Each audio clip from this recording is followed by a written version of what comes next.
guys want to ask questions, if you guys want to ask questions, then with some of the things I bring up, great. If not, then we'll just jump into the questions. I'm honestly very excited. We've already got quite a few questions coming in. There's a couple of things. One of the things as I'm working with couples, I'm trying to teach them how to almost step out of the intensity of the emotion, see the dance that's going on outside. And sometimes couples will tell me it's frustrating because when do we ever get to the like problem resolution? And like, let's say there's a disagreement about spending time with, somebody's family, right? Oh, every time we're with your family, they bring up a lot of hurt and pain, they're combative, right? And when we start talking about it, what I do as a clinician is try and figure out what's happening for each one of you, that when this issue comes up, it goes to this defensive or shutdown experience. So I try to slow people down and figure out why each one of them is getting into this issue and then getting lost and feeling disconnected. So I always try and tell people, figure out how to get emotionally connected. Now, how do you do that? Slowing down, asking questions, being empathetic with each other, being curious with each other. And it's really hard to do that. I will admit, within myself, it has been terribly difficult to learn how to do that, especially when I feel like somebody's accusing me or attacking me or blaming me. And so I recognize that it's not easy. But if we can get to an empathic place with each other, then, hey, now that we understand each other, now that I recognize why that sounded painful or why you're hurt, you recognize why I'm feeling hurt or misunderstood or whatever, then let's talk about how we can resolve this issue of how we should spend time with the family that is triggering, or not spend time with the family. Do we need to create some distance from the family, or do we need to have really solid rules when visiting the family that we only do it within these times or this amount of time, whatever it looks like, right? And so if you're going to take away something there, it's how do we understand each other, not even agree with the other person, but understand where they're coming from, then try to resolve the conflict. It takes a lot of practice. And one thing that is helpful to understanding in conflict, and I think I've talked about this plenty on here, but I will reiterate it, is recognizing the bid for attachment. And sometimes the bid for attachment is somebody yelling at you. Sometimes it's them throwing something, which, please, I do not advocate yelling. I do not advocate throwing things, but it sounds really, and let me be very clear, that should never happen. But what I'm trying to say is we do unhealthy things as a way of trying to tell the other person, I need you. One of our goals in recovery is learning how to behave in a healthy way to tell somebody else, I need you. And so if we look for those attachment bids, I've used examples with my kids, I've used examples with friends, but if I have a friend call me up and I'm really upset with you, why? What's going on?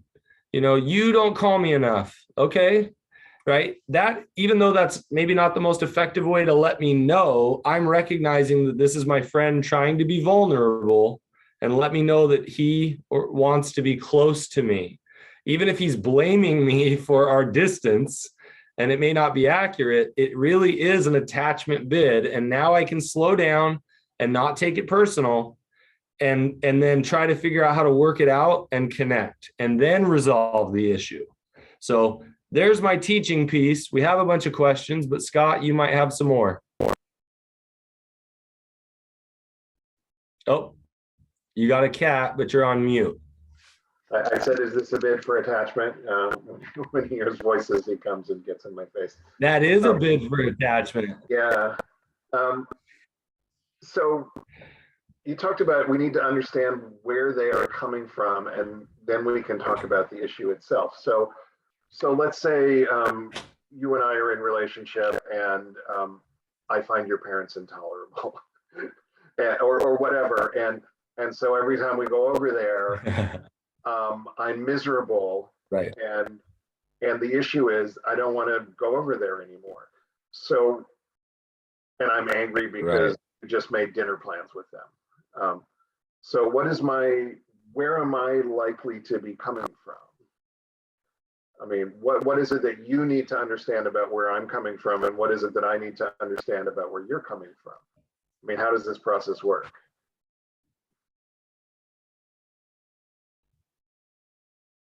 Well, the clue actually, I think personally, was in the very last thing you said.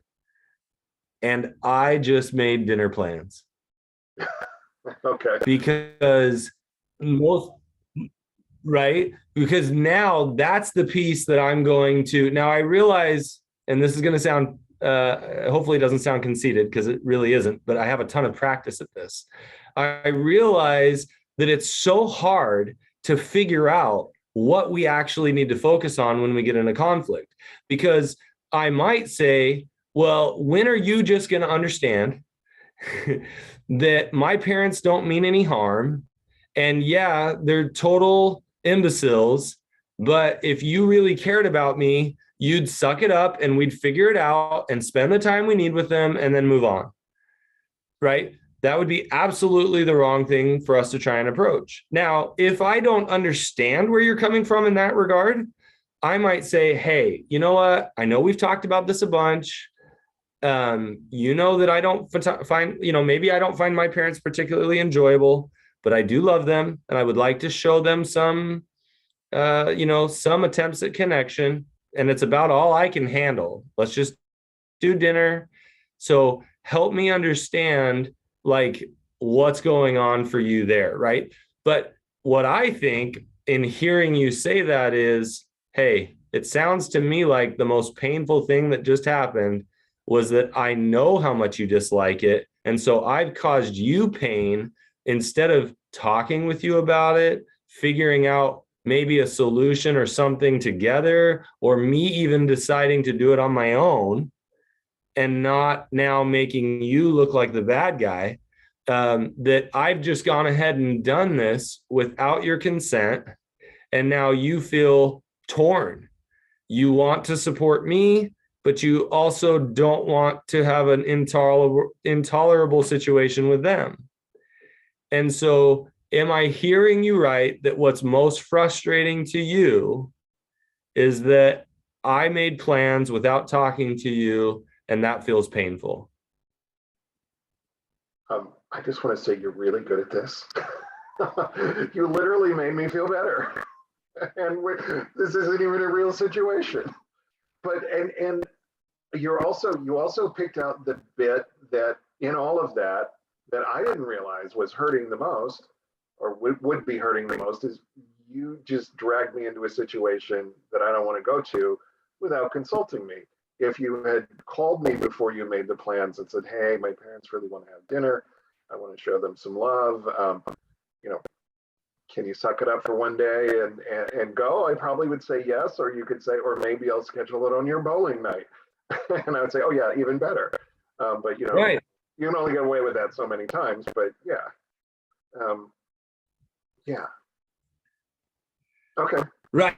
So now, obviously, there's so many other layers of possibility, but yes, we're looking for what's actually causing the pain.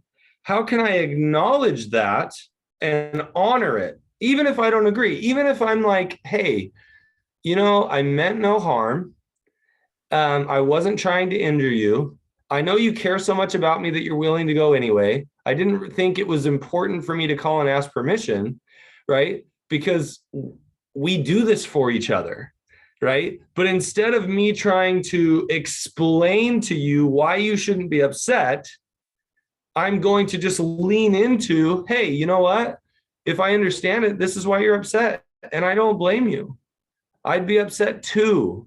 Now, at the same time, how can we work together on this? Because you're right. I made this without asking you permission. And you might be like, well, you know what? I'm going to suck it up. But honestly, next time it hurts too much. If you do this without talking to me, I don't think I'm going to go. And that's okay. Okay, I get it. Or you know what? I'm not going tonight. I have other plans and I'd rather do my other plans anyway. And I'm getting a root canal and I'd rather do that. Sorry. No, I'm sitting here like just hearing you, and when you did it the wrong way, as here's what I could do, it made my anxiety level go up. And then when totally. you backed off and did it the right way, my anxiety level went back down. And when you started setting boundaries, okay, I'm going to suck it up this time, but if you do this next time, I'm not going to go. Okay, I'm like, oh, that's a healthy boundary. Okay, here's my boundary. I need to okay these dinners in advance. And if you don't, I'm not going to go. Right, but it has nothing to do with even seeing my parents. It's about you feeling disrespected by me. And now these little things happen all the time to all of us. And I had no ill intent in not asking you permission. But you might interpret that I did, and you just disrespect me. And I might be like, okay, I can see that. I know you don't like it when people potentially disrespect you, right? But this is the thing that constantly these things are happening between all of us and people at work. Yeah, but when you get defensive and try to say, oh, well, you shouldn't be mad because, this is what we do for each other. And yes, that is how relationships work. But I'm not heard. And when you just back up and slow it down and totally, it feels so different. But my natural response is to get defensive. And, I can only speak for myself, but I start saying, what are you so mad about? I put it on you. That's what I do. I'm a human being. So this is like, how long does it take people to learn this skill? And it is a skill. And it's not a skill that most of us have. It is absolutely a learned skill, and most people don't have it because I watch people, and I'm not even talking in my clinical work. I watch this between two people at the store as I'm trying to pick out crackers, I'm like, oh, wow, I can hear them. It takes people, people can do it a lot faster when they start recognizing how difficult it is for them to do it and how often they don't do it. And they say, wow, I'm not listening. I'm really not hearing them. I'm trying to force them to hear me so that their feelings change or so that their thought patterns change. And I hate to say it just doesn't work that way. So how long does it take? As long as it takes. It's the worst answer ever. No, it's the honest answer though. People are like, how long will it take my relationship to heal? I don't know. Tomorrow, 3 years from now, I don't know. I will say this, it would be my judgment, and I think it's a fair judgment, that the relationships that matter the most, the relationships that are the most deep, it takes the longest to learn how to do that with. So it's kind of like an injustice, right? This travesty of unfairness that the relationships that I want to be able to do this in the most are the ones that that are going to be the hardest for me to learn to do it in, because I can do it with a stranger way easier than I can do it with you, way easier than I can do it with you than I can with my kids. And my wife's the hardest one to do this with. And so that's because she's right, the one that matters the most, or that I'm the most terrified to lose. So, but even though when we get defensive, we have this weird we're getting a delay on the internet today, so sorry. But anyway, let's jump to the question. You want to jump to the question? Let's do it. Jump to the question. Yeah. As the betrayed partner, how do I deal with the insecurity that comes up around my sex addict husband's potential to act out? So this is a betrayed partner who's feeling insecure, worried that he's going to act out again. So I want to tell you, I'm contemplating this because I'm trying to figure out what my truth is here. And what I want to reaffirm to you is that you should feel insecure, because in a relationship, when we give trust, we give the ability for somebody else to hurt us, right? And so the fact that you feel insecurity is probably healthy. If you felt no insecurity, meaning if you said, I don't believe they're ever going to act out again, I would say, cool, I'm glad you feel that way. And I hope that's the case. And that may very well be, and good for you. However, I think understanding that security comes through continual recovery, if that makes sense. I don't think it's healthy for your spouse in that case to ever even, I mean, if I hear somebody saying, I'm never going to act out again, I'm like, ooh, let's play with that thought process, right? Why is it that you feel so confident that you're never going to act out again? That makes me nervous. That's like, a rock climber suggesting that they don't believe they're ever going to fall. And it's like, probably not. Yes, I can do a lot of things to provide safety and security, but I think the fact that you're having insecurity is a reasonable, healthy thing. Now, what I love is the piece, how do I deal with my insecurity? Well, for one, don't put that security in your spouse per se. Figure out what you need to do so that even if your spouse were to act out, how can you be okay? How can you manage through it, regardless of the level of acting out? Whether it is going to end the marriage or it's just going to create a brief moment or a brief few days or a week or whatever of pain, right? So focusing on what do I need to do, whether they act out or not, that as painful as it might be, I'll be all right. That's the security that we're looking for. What's my support system look like? What do I think my actions and behaviors would be if they did act out and on these different levels, so that I know how to take care of myself? Well, my plan of action might be that if I find out about a slip, I'm going to 12-step that night, even if I haven't been to 12-step or a support system, if I haven't been in months, because I'm going to go get support there. And what else am I going to do? And you have kind of a plan of how you're going to take care of yourself,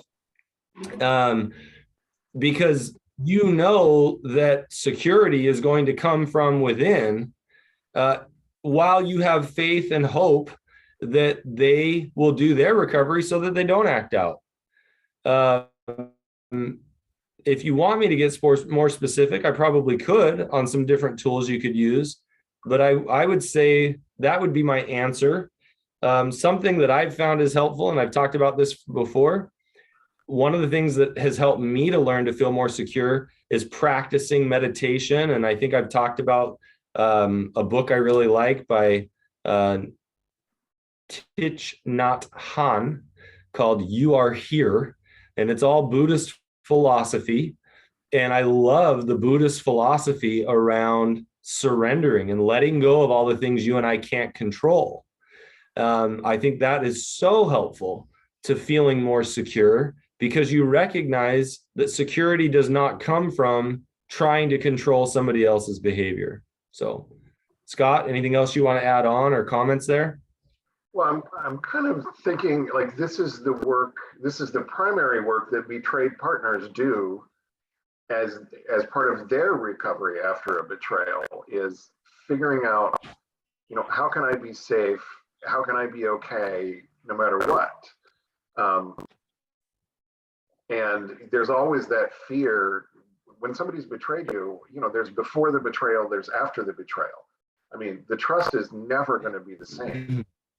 So what can I do to protect myself in any situation? And I think that's really the work of betrayed partners, even though we have this hope and desire to save the relationship and hope that he's going to or she is going to be good in their recovery and not act out again. Hope for the best, prepare for the worst. Yeah. And it's interesting because as I hear you say it, like the trust is never going to be the same again. There's a part of me that I agree with you. And I also was like, man, I don't love that statement. But then I started thinking it's right. The trust isn't ever going to be the same. But then I thought, but I've seen relationships after betrayal where the intimacy is deeper than it's ever been. And the emotional intimacy, the physical intimacy you can get your relationship to a better place than it ever was before the betrayal if you both are doing your work. And so even if the trust isn't the same, you could still come out of it having a far better relationship than you ever had before, and maybe even that you ever thought was possible. And then I started thinking, I wonder sometimes if a betrayed partner is really asking the question, how can I ever not feel that pain again? And my response is, you can't. In fact, and you set yourself up for even more pain than you felt before by trusting again, by loving again. But that's what a relationship is about. Relationships are about the risk of pain. And what we're hoping for is the payout of joy. But you can't have a relationship without pain. So, if somebody asked me, how do I deal with the insecurity? How do I deal with not feeling pain again? It would be, you can't not deal with the pain. Pain's going to be there, especially if they act out and you've put your trust in after the betrayals even happened. It's terribly painful. So know that if you're going to have a healthy relationship, you're in for the pain. Yeah. And when I say when I say the trust is never going to be the same, it's never going to be the same, but I actually think it can be stronger because before it was just this unconditional trust. I choose to trust you. After, right, it's usually backed up by action. Like I'm telling you everything. I'm becoming more vulnerable. I'm opening up with the truth, even when I screw up. I think I can learn to trust somebody more after a mistake, as long as they back it up, as long as they're rigorously honest. But there's still always going to be the knowledge that you betrayed me. Absolutely. Yeah, I love it. I have been known to feel my sex addict husband so much sometimes. I have been known to need to feel my sex addict husband so much sometimes. I give in and have sex and then feel guilty and ashamed afterwards. Please help me understand this dynamic. So this is a betrayed partner who wants to feel close, it sounds like. So she gives in